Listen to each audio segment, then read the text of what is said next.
Hello everyone, my name is Diego Aponte and this is my Physics 2212 Lab 1 Charge Tapes video report. In this video, first we will go over background experiment information along with fundamental physics equations and knowledge. We will then go into my computational data encoding model used to represent the charged experiment. Then we will go into the results of both the computational model and its corresponding written calculations. And finally, we will end with closing ideas and questions. First off is the purpose of this lab, which was to find the excess charge on a piece of tape from this experiment. We figured out that it had a positive charge of 8.4 times 10 to the negative 9 coulombs. For this experiment, we needed a basic understanding of Coulomb's law, electric field equation, the force of gravity equation, and the ability to manipulate and rearrange these equations to solve for the charge of the tape. Here are some of the measurements and data that we took for this experiment.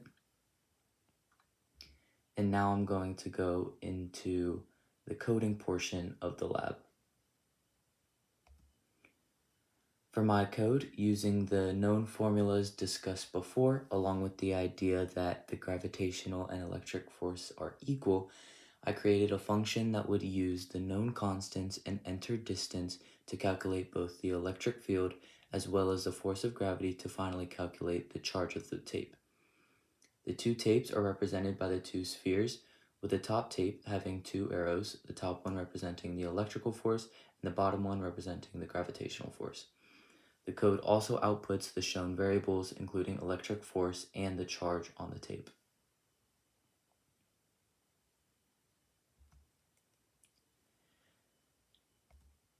As proven both by the computational model as well as the shown calculations, it can be proven that the charge of the tape is 8.4 times 10 to the negative 9 coulombs.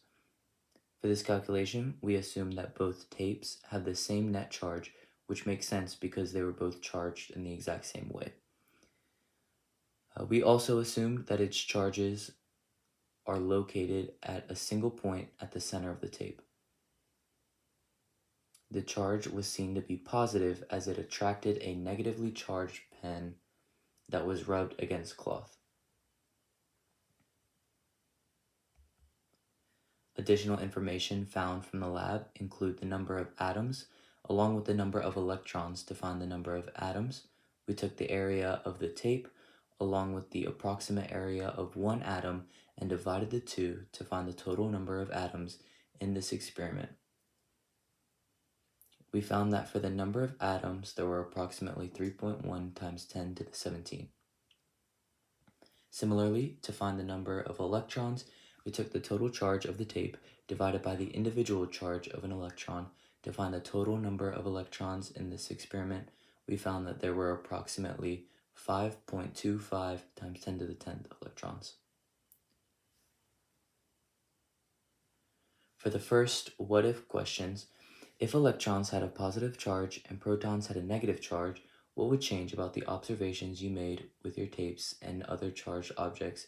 If this were the case, we can assume that nothing would change except for the signs used in the equations. However, the tapes in the experiment would still repel because they are still like charges. The second question, why is it important to handle the charged tapes as little as possible? This is because when the electrically charged tapes come into contact with another surface, such as our hands, if there are any excess electrons, they could be transferred from one object to another. Therefore, we try to limit the amount that we handle them as much as we can so that they can retain their charge. Thank you for your time and watching my Physics 2212 Lab 1 video report.